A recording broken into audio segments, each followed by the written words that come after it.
Have you ever found yourself endlessly scrolling, cleaning your entire apartment, or suddenly deciding to bake artisanal bread, all to avoid that one important task staring you down? It's a universal struggle, this mysterious force that prevents us from doing what we know we should. You might blame laziness or poor time management, but what if I told you the real culprit is something far more surprising, hidden deep within your own psychology? For years, procrastination was mistakenly viewed as a mere time management issue. Get better at planning, they said. Prioritize, organize, make lists. But this advice often fell flat because it fundamentally misunderstood the true nature of the beast. We now know that simply scheduling a task doesn't magically make you started, especially if the task feels unpleasant or daunting. Groundbreaking research by Dr. Timothy Pychyl at Carleton University has completely revolutionized our understanding. He revealed that procrastination is not, in fact, a time management problem at all. Instead, it's a deeply rooted emotional regulation problem. Think about that for a second.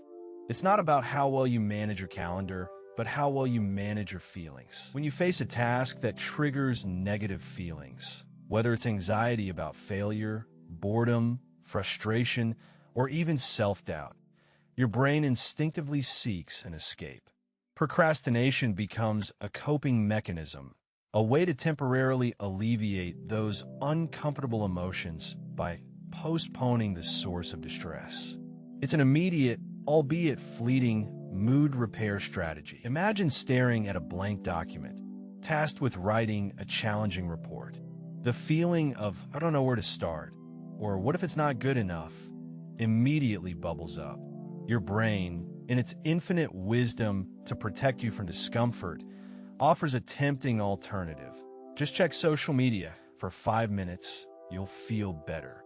And just like that, you're caught in the loop. This isn't a moral failing. It's a deeply ingrained psychological reflex.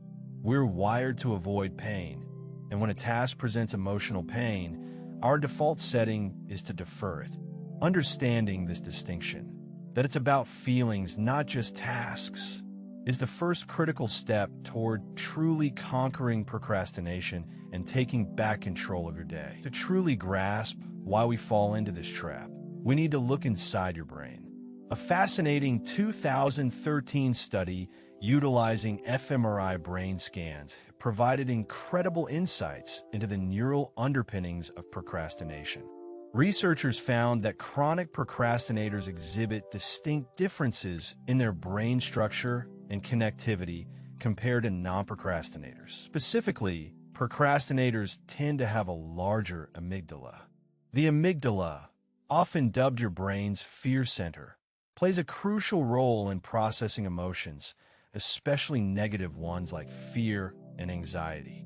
A larger, more active amygdala means a heightened sensitivity to potential threats or discomfort associated with tasks, triggering that avoidance response more readily. Even more critically, the study showed weaker connections between the amygdala and the dorsal anterior cingulate cortex. This frontal brain region is vital for cognitive control, decision-making, and prioritizing long-term goals. Weak connections here mean your brain is less effective at overriding the amygdala's impulse to escape immediate discomfort. Essentially, your brain is wired to prioritize short-term mood repair over long-term goals. The immediate relief of avoiding a task outweighs the future benefit of completing it. It's like your internal alarm bell for discomfort is ringing louder, and your internal control center is a bit slower to quiet it down. This isn't your fault. It's just how your brain is configured. But there's hope. Another psychological phenomenon, the Zeigarnik effect, gives us a powerful lever. Discovered by psychologist Bluma Zeigarnik in 1927, this effect shows that uncompleted tasks create a mental tension. They occupy your working memory and nag at you, often more intensely than if you had simply started them. Think about a waiter remembering an order perfectly until it's delivered, then immediately forgetting it. The uncompleted task creates a cognitive load. This means that just starting a task, even for a mere 2 minutes, can often break the procrastination loop. The act of initiating something, however small, shifts it from an unstarted, anxiety-provoking item to a started, manageable one, reducing mental tension. Let's delve even deeper into another fascinating brain quirk that fuels procrastination: temporal discounting. This concept reveals a fundamental flaw in human decision-making. We value immediate rewards far more than future ones. Your brain isn't rational. It's short-sighted, a pleasure seeker prioritizing instant gratification over long-term gains. Research shows that humans can value immediate rewards up to 50 times more than future rewards of the same or even greater value.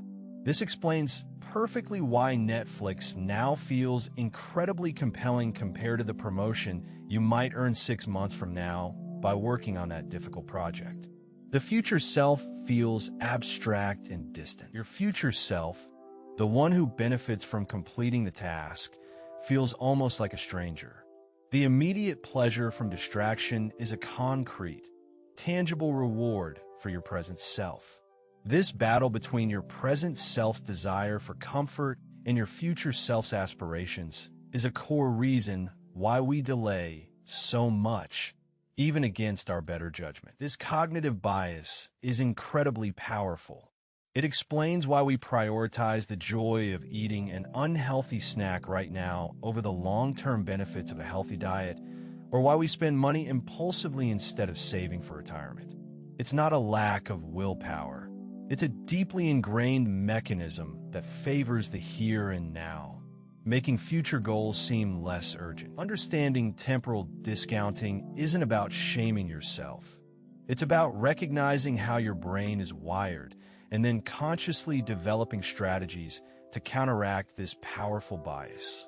You need to bridge the gap between your present self and your future self, making those long-term rewards feel more immediate and tangible. So, armed with this mind-blowing understanding, how do we actually stop procrastinating? Since it's an emotional regulation problem, the key isn't to force yourself to feel motivated, but to minimize the negative emotions associated with starting.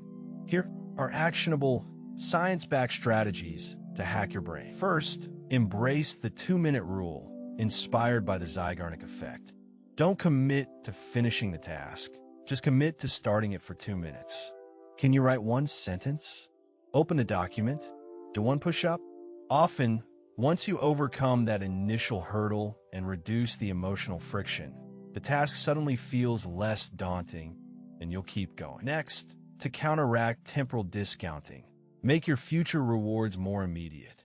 If you dread a task, pair it with an immediate, small reward you genuinely enjoy. For example, after I work on this report for 25 minutes, I get to watch one episode of my favorite show. This creates an immediate incentive for your present self. Also, externalize your commitments. Tell a friend about your deadline, or use an accountability partner. The social pressure and the desire to avoid letting someone down can make the future consequence of not completing a task feel more immediate and impactful to your present self, overriding that urge to delay. Finally, practice emotional self-awareness. Before procrastinating, pause and identify the emotion you're trying to escape. Is it boredom, fear of failure, or overwhelm? Simply naming the emotion can often diffuse its power. Then, instead of avoiding the task, try to address the emotion directly, perhaps by breaking the task into smaller, less intimidating steps. Procrastination isn't a moral weakness. It's a sophisticated psychological defense mechanism that can be understood and overcome. By recognizing it as an emotional regulation problem, acknowledging your brain's wiring, and applying these simple, powerful tricks, you can take back control of your time and your life. Stop fighting yourself and start understanding yourself. Your future self will thank you. If you found this fascinating and want to unlock more secrets of the human mind, make sure to hit that like button and subscribe for weekly psychology insights. What's one task you're going to tackle using these tips? Let me know in the comments below.